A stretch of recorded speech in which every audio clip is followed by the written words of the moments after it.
Assalamualaikum warahmatullahi wabarakatuh. Perkenalkan, nama saya Amira Salwabahira dengan nomor NIM 2106031100066 dari kelas Kimia C. Hari ini saya akan mempresentasikan analisis mengenai dampak lingkungan pada pembangunan wisata kolam renang. Kolam renang adalah suatu konstruksi buatan yang dirancang untuk diisi dengan air dan digunakan untuk kegiatan berenang. Kolam renang yang dibuat untuk tujuan wisata dirancang sedemikian rupa sebagai tempat berlibur. Pada kolam renang juga banyak ditambahkan wahana permainan sehingga akan menambahkan keseruan saat berwisata. Air kolam renang sendiri itu adalah air di dalam kolam renang yang digunakan untuk olahraga renang dan kualitasnya harus memenuhi syarat kesehatan. Menurut Dirjen PPMPLP Departemen Kesehatan pada tahun 1997 ada 3 parameter yang digunakan untuk meningkatkan kesehatan air kolam renang. Parameter tersebut antara lain parameter mikrobiologi, kimia, dan fisika. Parameter mikrobiologi meliputi jumlah kuman dan total E. coli yang terkandung dalam air kolam renang tersebut.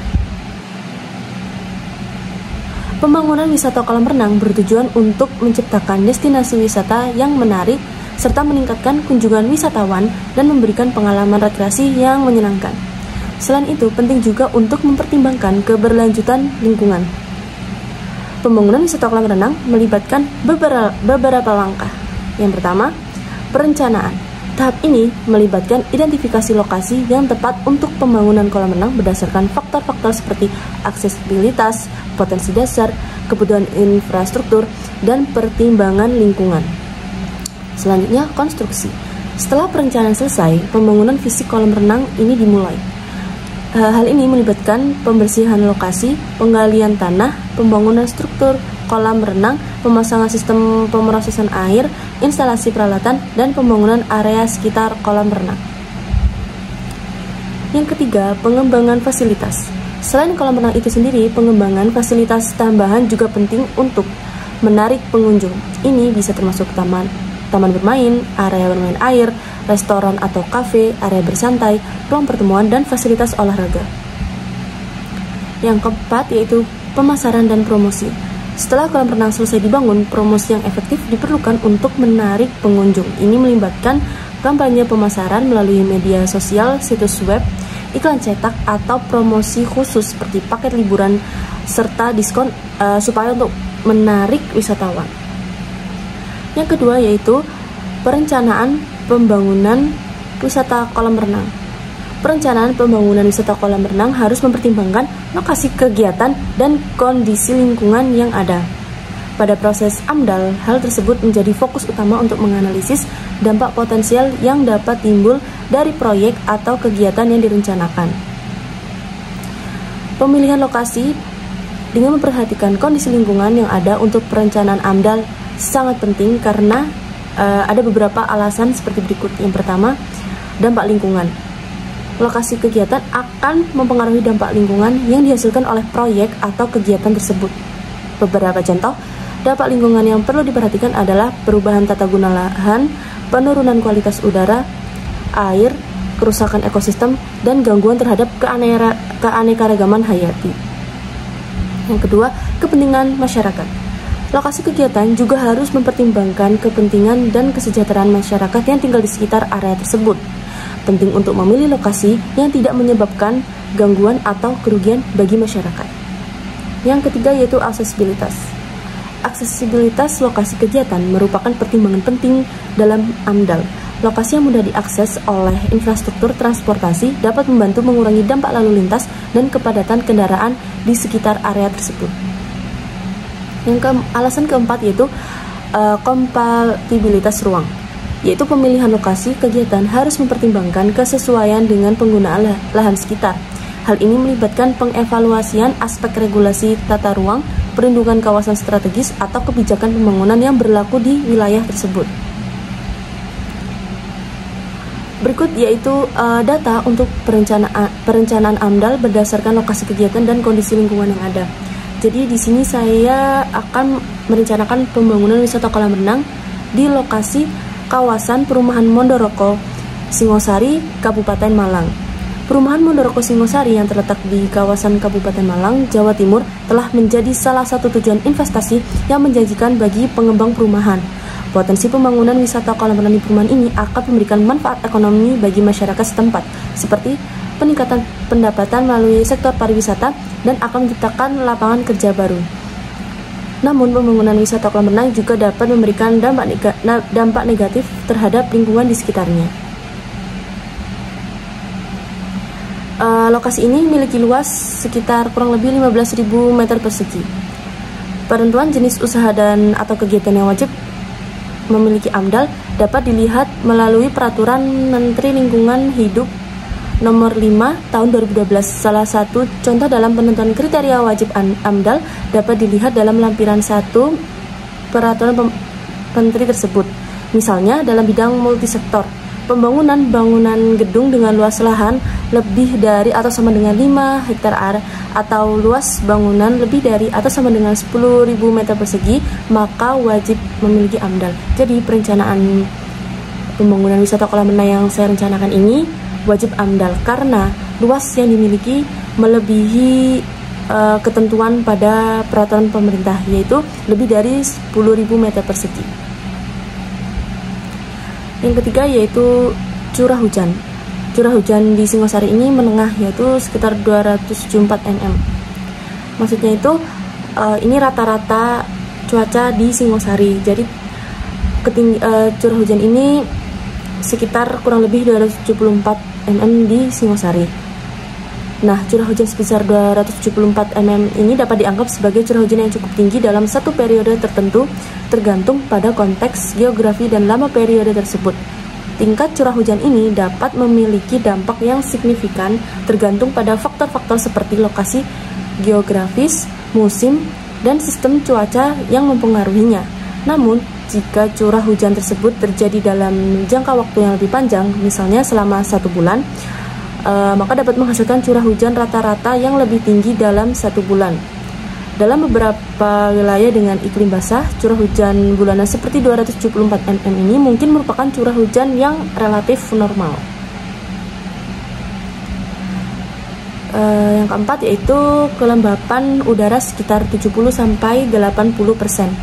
Kondisi kelembapan udara antara 70% hingga 80% dapat dianggap sebagai tingkat kelembapan yang cukup tinggi. Kelembapan udara mengacu pada jumlah uap air yang terdapat dalam udara pada suatu waktu dan tempat tertentu. Rentang 70% hingga 80% menunjukkan bahwa udara relatif lembab. Jadi di Singosari ini normal, kadang jika siang itu terlalu panas, namun ketika sorean Singosari ini kadang-kadang hujan, kadang-kadang tidak. Jadi menurut saya di suasana cuaca di Singosari ini relatif normal dan lembab. Yang kelima yaitu kondisi tanah. Kondisi tanah yang saya rencanakan ini terlihat seperti tanah pada pertanian, yaitu sedikit tandus. Tanah yang sedikit tandus pada pertanian mengindikasikan bahwa kondisinya mungkin tidak ideal untuk pertumbuhan tanaman, maka cocok untuk dilakukannya pembangunan wisata kolam renang. Yang keenam yaitu kondisi pencahayaan. Kondisi pencahayaan di Singosari ini cukup terang, yaitu kondisi pencahayaan yang terang ini menunjukkan bahwa tingkat cahaya di lingkungan tersebut cukup tinggi. Wilayah Singosari ketika di siang hari sangat terang karena suhunya yang cukup tinggi, sehingga disebabkan oleh kehadiran sinar matahari itu. Jadi ketika di siang hari itu Singosari ini sangat panas. Suhunya ini rentang sekitar terpaling tinggi itu yaitu 27 sampai 28 derajat Celcius. Jadi cukup panas dan cukup ada kehadiran sinar matahari yang mengakibatkan Singosari itu sangat terang dan panas ketika di siang hari. Selanjutnya yaitu prinsip wisata kolam renang. Berikut adalah beberapa prinsip pembangunan wisata kolam renang yang umumnya diterapkan untuk menjaga keselamatan, kenyamanan, dan kepuasan pengunjung. Syarat prinsip yang pertama yaitu keselamatan. Pada keselamatan ini, perencana wajib menyediakan penjaga kolam renang yang terlatih dan berpengalaman. Yang kedua, dapat memasang tanda peringatan dan petunjuk keselamatan yang jelas di sekitar kolam renang. Ketiga, yaitu menyediakan pagar atau pagar pembatas untuk mencegah akses yang tidak sah atau anak-anak yang tidak diawasi akan masuk ke dalam kolam renang. Yang keempat, memastikan adanya peralatan penyelamatan seperti pelampung, tongkat pengaman, dan telepon darurat di sekitar kolam renang. Kelima, yaitu menjalankan protokol keamanan seperti pengawasan yang ketat terhadap anak-anak dan pemisahan area dangkal dan dalam. Yang kedua, yaitu menjunjung tinggi kebersihan dan kualitas air. Yang pertama, yaitu memelihara kualitas air yang baik dan menjaga tingkat klorin dan pH yang tepat. Yang kedua, melakukan pemeliharaan rutin seperti pembersihan kolam dan perawatan sistem filter. Yang ketiga, mengatur jumlah pengunjung agar sesuai dengan kapasitas kolam renang dan dapat mencegah pengunjung yang ketika terlalu berkerumunan. Yang keempat, dapat menyediakan fasilitas mandi dan kamar ganti yang bersih bagi pengunjung. Dan kelima, menyediakan fasilitas penyimpanan barang bawaan dan tempat sampah yang cukup. Prinsip yang ketiga yaitu kenyamanan dan fasilitas, yaitu menyediakan area teduh atau tempat duduk yang cukup untuk pengunjung, menjaga suhu udara yang nyaman di sekitar kolam renang, menyediakan fasilitas seperti kamar mandi, shower, toilet, dan ruang ganti yang nyaman dan bersih, menyediakan fasilitas penitipan barang, loker atau lemari untuk pengunjung, dan menawarkan pilihan makanan serta minuman yang sehat dan segar di area kolam renang. Selanjutnya, prinsip yang keempat yaitu adanya informasi dan komunikasi, yaitu memberikan informasi yang jelas tentang jam buka, harga tiket, aturan, dan kebijakan kolam renang. Yang kedua, menyediakan papan pengumuman untuk pengunjung agar mendapatkan informasi terkini tentang acara atau perubahan. Yang ketiga, membuat website, brosur, atau media sosial yang informatif tentang fasilitas kolam renang dan aktivitas yang tersedia. Prinsip yang kelima yaitu keberlanjutan, memperhatikan praktik keberlanjutan seperti penggunaan energi yang efisien, pengelolaan air yang bijaksana, dan penggunaan produk ramah lingkungan. Terakhir, mendorong pengunjung untuk menjaga kebersihan kolam renang dan lingkungan sekitarnya dengan menyediakan tempat sampah dan mempromosikan kesadaran lingkungan. Materi selanjutnya yaitu putusan wajib AMDAL terhadap pembangunan wisata kolam renang. Pada umumnya, proyek-proyek yang melibatkan pembangunan kolam renang dengan skala besar atau memiliki potensial dampak lingkungan yang signifikan, seperti pembangunan di daerah sensitif, dekat dengan sumber daya alam yang dilindungi, atau dengan potensi kerusakan ekosistem, biasanya wajib memerlukan AMDAL. AMDAL akan melibatkan penilaian yang komprehensif terhadap dampak lingkungan yang timbul akibat pembangunan kolam renang. Studi ini mencakup aspek-aspek seperti dampak terhadap kualitas air, kualitas udara, flora dan fauna, kebisingan, limbah, serta dampak sosial dan ekonomi. Hasil dari studi AMDAL akan menjadi dasar dalam pengambilan keputusan apakah proyek tersebut dapat dilanjutkan, dihentikan, atau perlu diubah dengan tindakan mitigasi dampak yang sesuai. Peraturan terkait AMDAL dan persyaratan pengajuan AMDAL dapat bervariasi antara negara dan wilayah. Oleh karena itu, untuk informasi yang lebih spesifik mengenai putusan wajib AMDAL terhadap pembangunan wisata kolam renang disarankan untuk mengacu pada peraturan lingkungan dan badan-badan terkait di wilayah atau negara yang bersangkutan.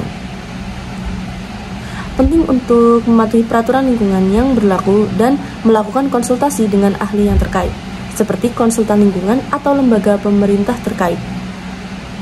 Untuk memastikan bahwa proyek wisata kolam renang mematuhi persyaratan AMDAL berlaku, berikut adalah tabel sebagai acuan apakah perencanaan pembangunan wisata kolam renang wajib AMDAL atau tidak. Berdasarkan peraturan pemerintah, fasilitas gelanggang atau kolam renang skala besarannya yaitu sesuai besaran di multisektor. Dan di sini datanya tertulis bahwa pembangunan wisata kolam renang ini berpotensi menyebabkan konflik sosial serta menyebabkan pencemaran udara, penurunan kualitas air serta permukaan. Dan untuk pembuatan AMDAL ini termasuk golongan kategori C. Namun meskipun termasuk kategori C ini, pembangunan wisata kolam renang tetap dikatakan wajib AMDAL karena menurut Menteri Lingkungan Hidup dan Kehutanan Republik Indonesia Nomor 4 Tahun 2021, kegiatan pembangunan dengan luas lahan 15.000 meter persegi maka wajib AMDAL. Pembangunan dalam luas lahan lebih dari atau sama dengan 5 hektar area atau luas bangunan lebih dari atau sama dengan 10.000 meter persegi maka wajib memiliki AMDAL, UKL, UPL atau SPPL. Dengan demikian, perencanaan pembangunan wisata kolam renang dengan luas tersebut wajib AMDAL untuk melindungi lingkungan di sekitar. Materi selanjutnya yaitu standar kualitas lingkungan pada wisata kolam renang. Standar kualitas lingkungan pada wisata kolam renang dapat bervariasi tergantung pada peraturan dan regulasi yang berlaku di masing-masing negara atau wilayah. Berikut adalah beberapa standar umum yang sering diterapkan. Yang pertama, penyediaan air kolam renang. Kualitas air kolam renang harus memenuhi syarat fisika, kimia, dan mikrobiologi sesuai dengan Peraturan Menteri Kesehatan Nomor 416 pada tahun 1990. Yaitu tanggal 3 September. Berikut kualitas air yang diperlukan. Yang pertama, parameter fisik seperti suhu air, warna air, kejernihan air, dan tingkat oksigen dapat terlarut.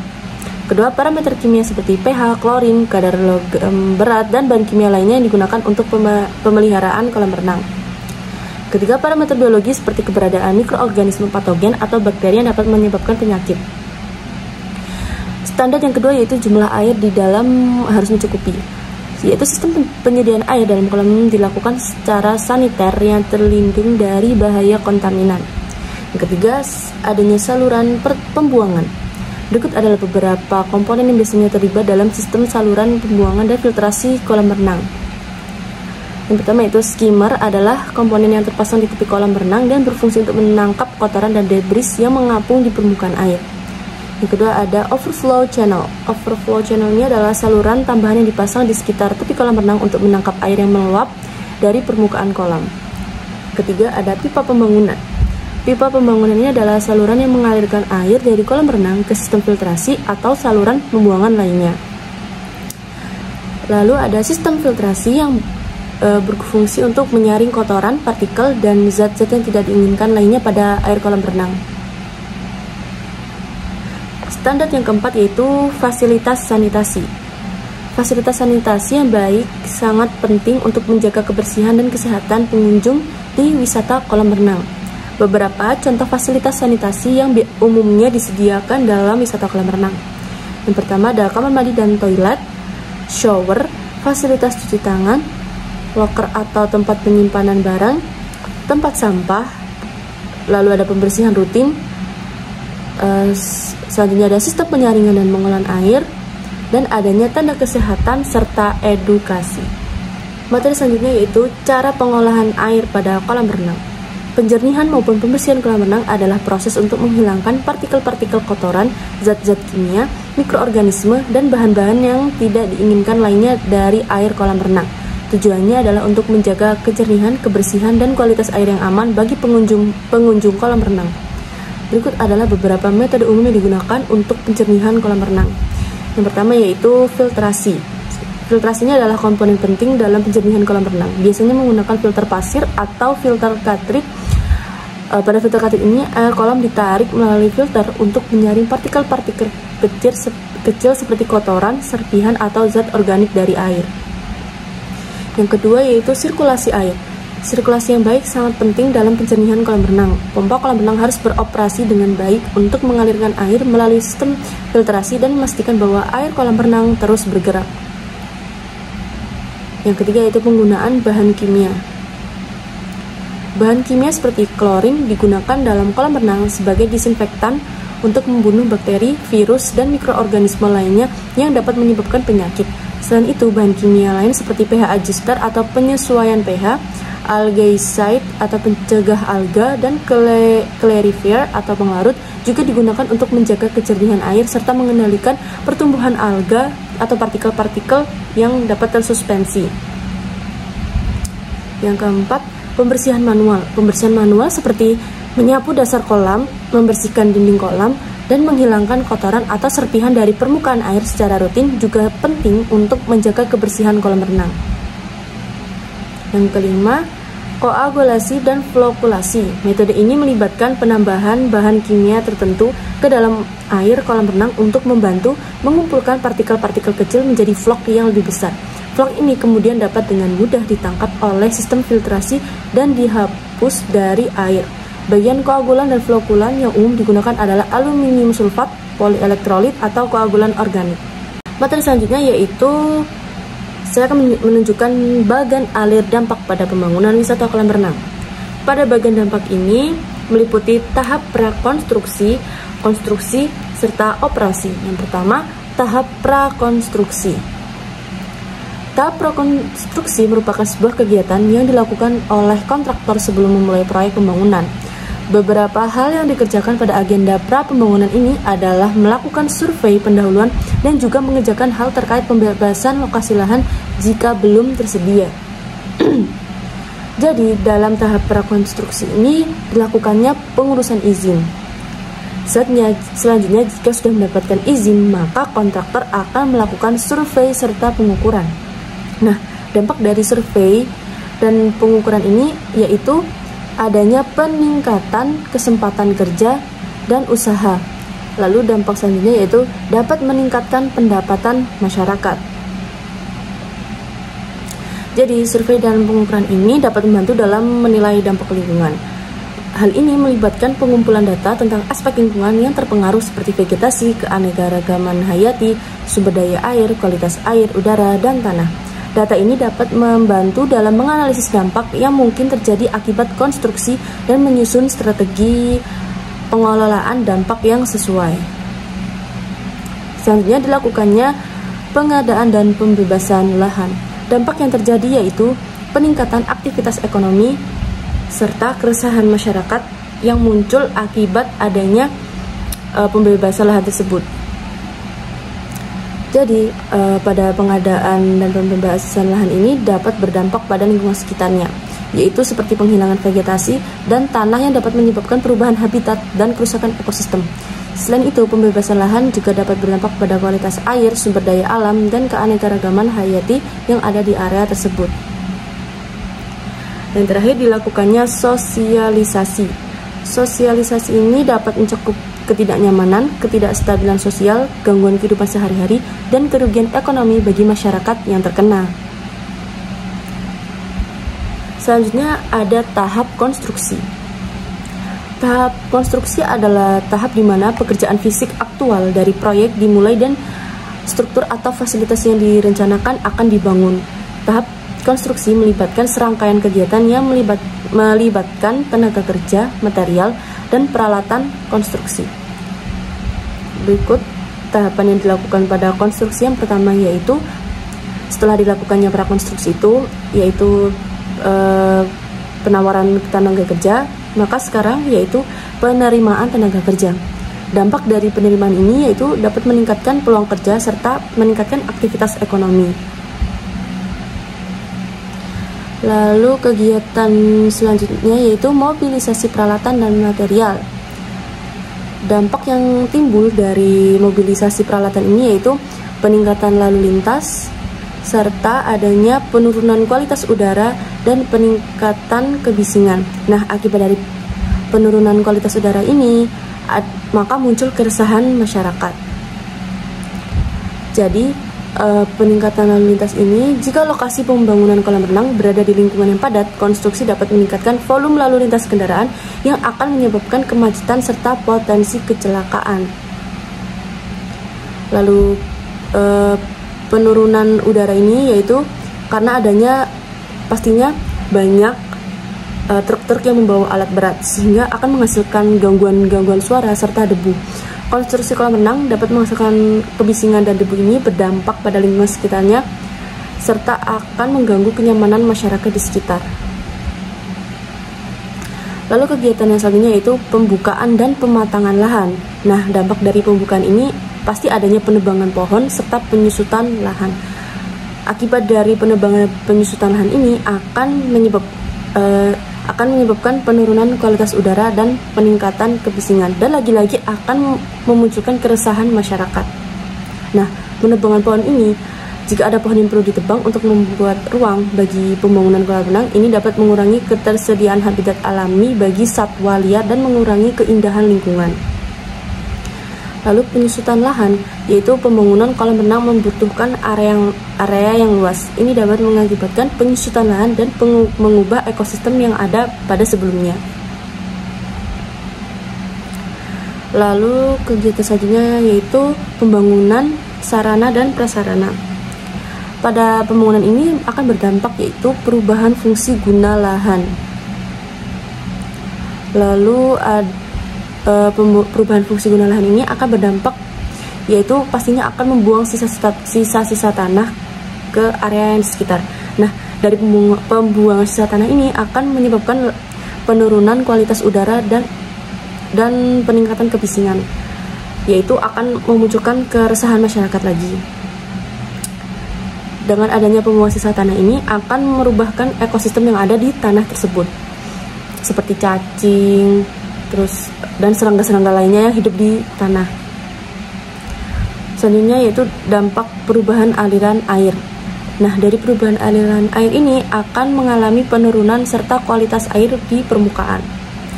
Dengan adanya penurunan kualitas air ini pada permukaan, maka akan merubah ekosistem yang ada pada air, seperti ikan-ikan dan hewan lainnya yang hidup di air. Karena penurunan itu, maka biota-biota di perairan juga akan berkurang. Tahap selanjutnya yaitu tahap operasi. Tahap operasi adalah tahap di mana proyek atau fasilitas yang telah selesai dibangun mulai beroperasi dan berfungsi sesuai dengan tujuannya. Pada tahap ini, fasilitas tersebut siap untuk digunakan. Berikut dampak yang terjadi pada saat tahap operasi.